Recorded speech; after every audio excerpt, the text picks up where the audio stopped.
Hello everyone. आज हम एक इंटरेस्टिंग और बहुत कॉमन साइकेट्रिक इलनेस के बारे में बात करेंगे, जिसमें इंसान को अपने इमोशंस को कंट्रोल कर पाना बहुत मुश्किल होता है। उसके बहुत ज़्यादा मूड स्विंग्स होते हैं। तो इस कंडीशन में जो इंसान खुद अफेक्टेड है, उसे तो परेशानी होती है।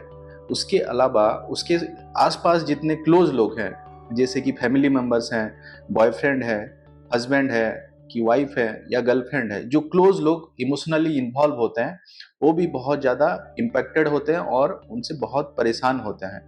तो आज हम इसके बारे में बात करेंगे।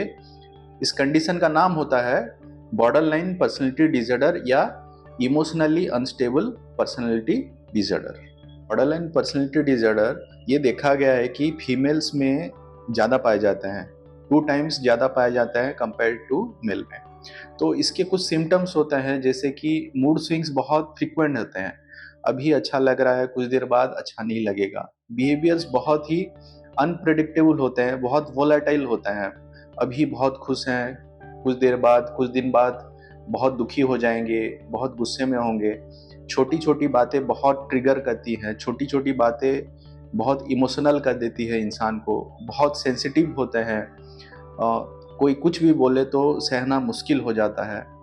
और ऐसे जो बिहेवियर्स होते हैं, उनके जो क्लोज्ड लोग होते हैं, फैमिली मेंबर्स हैं, या बॉयफ्रेंड है, या हस्बैंड है, या स्पाउस है, कोई भी है, तो सबसे ज़्यादा इम्पैक्ट उन लोगों पे पड़ता है। वो खुद भी परेशान होते हैं, उनके मन में हमेशा अशांति ही रहती है, ज़्यादा टाइम वो शांत नहीं रह पाते, मन में खुशी नहीं रहती। और बहुत टाइम ऐसा भी है कि वो लोग कंप्लेन करते हैं कि हमें एक खालीपन सा लगा रहता है, हमारे जीवन में कुछ खुशी नहीं है, हमारा जीवन पूरा नहीं है। उस टाइप की फीलिंग्स भी बहुत टाइम बताते हैं। आप लोगों को एक स्टोरी के थ्रू मैं बताऊंगा कि इसके सिम्टम्स क्या क्या होते हैं, यूजुअली जो हम क्लिनिक में देखने को मिलता है हमें। एक 25 ईयर्स फीमेल आई थी। उनके बॉयफ्रेंड और फियांसे, उनके साथ शादी होने वाली है 2-3 महीने में। उन दोनों की बात करते करते लगभग 1 साल हो गया है। तो वो जो फीमेल बोली कि मुझे डिप्रेस फील हो रहा है, मुझे अच्छा फील नहीं लग रहा है, फील नहीं हो रहा है। और बॉयफ्रेंड जो फियांसे होने वाले हैं, वो बोले कि अभी 2 दिन पहले वो कुछ मेडिसिन ओवरडोज कर ली हैं, ज़्यादा खा ली थी, रात में कुछ स्लीपिंग पिल्स ज़्यादा खा के सो गई थी। तो हॉस्पिटल लेके जाना पड़ा था और स्टमक वाश भी कराना पड़ा था। तो मैं उनसे बात हुई मेरी वो फीमेल से, वो बोली कि मुझे अच्छा नहीं लगता है, कभी कभार लगता है, कभी कभार अच्छा लगता है, कभी कभार अच्छा नहीं लगता, बीच बीच में सुसाइड करने के थॉट्स आते हैं, ऐसे बहुत सारे चीज़ें। फिर उनके बॉयफ्रेंड्स के साथ मेरी बातें हुई। उनका भी मैं व्यू लेना चाहता था कि मतलब आप बताइए, आप क्या क्या फील करते हैं। तो बॉयफ्रेंड अपने से मतलब बोल लें कि उनका मूड स्विंग्स बहुत फ्रिक्वेंटली होता है, बहुत ज़्यादा होता है। एक टाइम लगता है कि उनसे ज़्यादा मुझे कोई प्यार नहीं कर सकता, और एक टाइम एक छोटी बात को लेके 5-7 दिन तक मेरे से बात भी नहीं करते, मेरा चेहरा भी नहीं देखते, मेरा फ़ोन भी नहीं उठाते, मुझे ब्लॉक कर देते हैं। और बोले कि बहुत अनप्रेडिक्टेबल बिहेवियर रहता है। एक टाइम बहुत प्यार से बात कर रहे हैं, एक टाइम बहुत अलग तरीके से बात करते हैं मेरे साथ।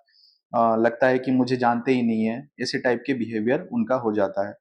और उनका जो इमोशनल इनसिक्योरिटी बहुत रहता है, वो हमेशा चाहते हैं कि मेरे साथ बात करो, फ़ोन पे बात करो, नहीं तो अगर फ़ोन पे बात नहीं कर पा रहे हो तो फ़ोन पे व्हाट्सएप में बात करो, मैसेज करो।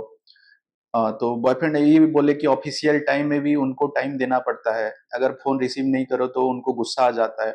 गुस्सा आता है तो फिर 2-3 दिन फिर से बातें नहीं करते।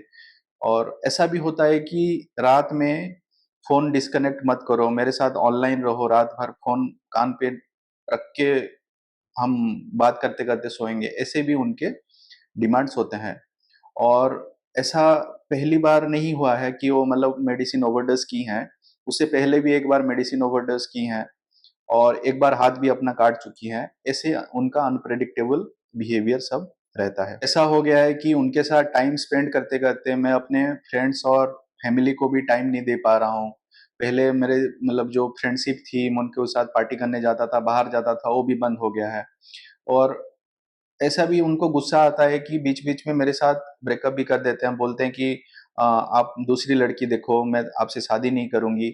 फिर 5-7 दिन बाद फिर से आते हैं, सॉरी बोलते हैं, फिर से पैचअप होता है। फिर कुछ दिन बाद फिर से झगड़ा होता है, फिर से ब्रेकअप होता है। हमारा 5-6 बार ऐसे ही ब्रेकअप हो चुका है। तो बॉयफ्रेंड जैसे बोले, तो इसमें जो इंटरपर्सनल रिलेशनशिप है, वो बहुत फ्लक्चुएट करता है। जो पर्सन होते हैं बॉर्डरलाइन पर्सनैलिटी के, उनके जो रिलेशनशिप बहुत फ्लक्चुएट करते हैं, बहुत बदलते हैं। अगर ऐसी मतलब पर्सनैलिटी है तो बॉयफ्रेंड्स बहुत बदलते हैं, गर्लफ्रेंड्स बहुत बदलते हैं। एक ही पल में रिश्ता जुड़ जाता है और दूसरे पल में रिश्ता टूट भी सकता है। तो ऐसे फ्रेजाइल रिलेशनशिप्स होते हैं इनके।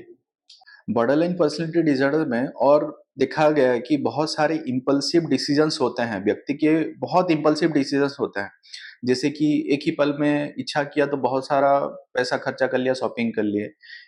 पल में इच्छा किया, बहुत नशा कर लिया, अल्कोहल हो गया, ड्रग्स हो गया, स्मोकिंग हो गया, इसके बहुत ज़्यादा बढ़ जाते हैं। पार्टनर्स भी बहुत फ्रीक्वेंटली चेंज होते हैं। वन नाइट स्टैंड हो गया, सेक्सुअल पार्टनर्स बहुत फ्रीक्वेंटली चेंज होते हैं। तो ऐसे लाइफ के जो हर एक डिसीजन होता है, बहुत रिस्की डिसीजन भी लेते हैं। गाड़ी बहुत खराब तरीके से रेकलेस ड्राइविंग करेंगे, ऐसे बहुत सारी चीज़ें हो सकती हैं। और देखा गया है कि अगर ब्रेकअप के बाद बॉर्डरलाइन पर्सनैलिटी डिसऑर्डर के जो अफेक्टेड व्यक्ति हैं, पर्सन हैं, बहुत जल्दी और एक नया पार्टनर जल्दी ढूंढ लेते हैं। उनको जो इमोशनल जो वैक्यूम होता है, वो ज़्यादा टाइम उनका खाली नहीं रहता। उनको हमेशा कोई ना कोई इंसान चाहिए, अपनी जो इमोशनल वैक्यूम है, इमोशनल इनसिक्योरिटी है, उसको पूरा करने के लिए और एक इंसान चाहिए। बहुत जल्दी वो नया पार्टनर ढूंढ लेते हैं। हमारे इंडियन सिनेरियो में बॉर्डरलाइन पर्सनैलिटी डिसऑर्डर शादी के बाद अलग-अलग मोड़ लेते हैं, अलग-अलग रूप लेते हैं। जैसे कि मेल्स में क्या होता है, मेल्स में देखा गया है कि इंसान मेल मेंबर्स होते हैं, नशा करते हैं, गैम्बलिंग करते हैं, और भी जो सब्सटेंस यूज़ रिलेटेड जो एक्टिविटी होते हैं, उसमें ज़्यादा इन्वॉल्व होते हैं और उनका जो इमोशनल इंस्टेबिलिटी है, उसको बैलेंस करने के लिए कहीं न कहीं ट्राई करते हैं। और फीमेल जो बॉर्डरलाइन्स होते हैं, बॉर्डरलाइन पर्सनैलिटी डिसऑर्डर में, वो देखा गया है कि इन-लॉज़ बहुत ज़्यादा इम्पैक्टेड होते हैं और इन-लॉज़ के साथ जो फीमेल की जो अ, मैटरनल होम है, वो भी बहुत ज़्यादा अफेक्टेड होते हैं। तो यूजुअली देखा गया है कि जो दोनों इन-लॉज़ होते हैं, ससुराल में और मायके के बीच हमेशा झगड़ा चला रहता है कि परेशानी किस लिए हो रहा है, कौन रिस्पॉन्सिबल है, कौन ज़िम्मेदार है और कौन सही है और कौन गलत है। और एक स्टोरी आपको बताता हूँ, उसमें एक फैमिली आए थे, हस्बैंड-वाइफ और ससुराल वाले लोग आए थे। तो ससुराल में जो सासू माँ थी, वो अपने बहू के बारे में बोलने लगी। मैं आपको बताता हूँ कि बहू नई-नई शादी में बहुत ठीक थी, सबसे प्यार और सम्मान में बात करती थी, सबका ख़्याल रखती थी। धीरे-धीरे उसमें बदलाव आया, 2-3 महीने बाद वो बातें थोड़ा कम करने लगी। अ, हमेशा जब भी बातें करती थी तो कुछ ना किसी न किसी बात पे झगड़ा हो जाता था। अपनी जो जेठानी है उससे हमेशा झगड़ती रहती है। तो धीरे-धीरे अलग होने लगी, अपने रूम में ज़्यादातर टाइम रहती है। हम सोच रहे थे कि धीरे-धीरे ठीक हो जाएगा, 7-8 साल हो गए, हम सोच रहे थे पहले मैच्योरिटी आ जाएगी, पर कुछ नहीं सुधर रहा है। जब भी गुस्सा करती है, जो घर में सामान होता है तोड़-फोड़ कर देती है और ज़्यादा कुछ बोल दो तो कुछ कभी फ़िनाइल पी लेती है, कभी ज़्यादा मेडिसिन्स खा लेती है। ऐसे बहुत टाइम भी सुसाइडल धमकी दे चुकी है और अटेम्प्ट भी कर चुकी है। बहुत टाइम हॉस्पिटल भी ले चुके हैं। तो हमारे घर में कुछ शांति ही नहीं रहती, इसकी वजह से हम परेशान रहते हैं। गुस्से में अपने बच्चों को भी मारती है और किसी के साथ नहीं बनती। पड़ोस वालों के साथ बहुत अच्छे से बात करती है, घर में किसी के साथ अच्छे से बात नहीं करती। ऐसे बीच-बीच में होता है, फिर मायके चली जाती है, मायके में 2-3 महीने रहती है, फिर वापस आती है। तो वापस आती है, फिर कुछ दिन ठीक से रहती है, फिर वही स्टार्ट हो जाता है, फिर से गुस्सा करती है। कुछ मतलब उसका जो कंट्रोल नहीं रहता अपने ऊपर। तो ये सब बोलने के बाद अ, सासू माँ से ये सब सुनने के बाद बहू से बात किए, तो वो बोली कि मुझे ये लोग पसंद नहीं हैं, मुझे ये लोग अच्छे से बिहेव नहीं करते, मेरा जो इमोशंस है ये समझ नहीं पाते, मेरे हस्बैंड मुझे टाइम नहीं देते, उनके साइड से भी ऐसे बहुत सारे कंप्लेंट्स थे। तो हम उसका हिस्ट्री लिए और प्रोसीड किए। तो इस केस में भी देखिए कि एक सिम्पटम्स होते हैं जो क्लासिकल होते हैं, इमोशनल इंस्टेबिलिटी। इसमें इंसान के जो इमोशंस अच्छे से रेगुलेट नहीं हो पाते। और एक होता है जिसे बोला जाता है ब्लैक एंड व्हाइट पर्सनैलिटी बोला जाता है। जैसे कि इंसान को लगता है कि एक इंसान पूरा सही है या पूरा गलत है। कुछ लोग होते हैं, हर एक लोग में, हर एक इंसान में कुछ इम्परफेक्शंस होते हैं। इंसान उसको एक्सेप्ट नहीं कर पाते कि मतलब इसमें इस चीज की कमी है, इस चीज इसका अच्छा है। उसे या तो इंसान बहुत अच्छे लगते हैं और ना तो, या तो इंसान बहुत बुरे लगते हैं। तो बॉर्डरलाइन पर्सनैलिटी डिसऑर्डर के कॉज क्या होता है, रीजन क्या है? तो देखा गया है कि यूजुअली चाइल्डहुड ट्रॉमा के हिस्ट्री रहते हैं, जैसे कि फिजिकल एब्यूज है, बचपन में मारा गया है, सेक्सुअल एब्यूज है, पेरेंटिंग में कुछ परेशानी है, पेरेंट्स में डिवोर्स है, किसी पेरेंट का डेथ है। तो ऐसे केसेस में बॉर्डरलाइन पर्सनैलिटी डिसऑर्डर होने के चांसेस बढ़ जाते हैं।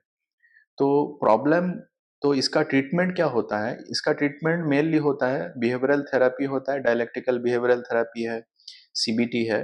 तो काउंसलिंग पार्ट रहता है, उसके साथ कुछ मेडिसिन दी जाती है। क्योंकि अगर बीपीडी है, बॉर्डरलाइन पर्सनैलिटी है, तो बाकी जो साइकेट्रिक इलनेसेस हैं, कंडीशन है, जैसे कि एंग्जाइटी है, डिप्रेशन है, साइकोटिक सिम्टम्स बीच बीच में माइक्रो साइकोटिक एपिसोड्स बोला जाता है, वो भी आने के बहुत चांसेस होते हैं। तो उसका भी ट्रीटमेंट जरूरी रहता है।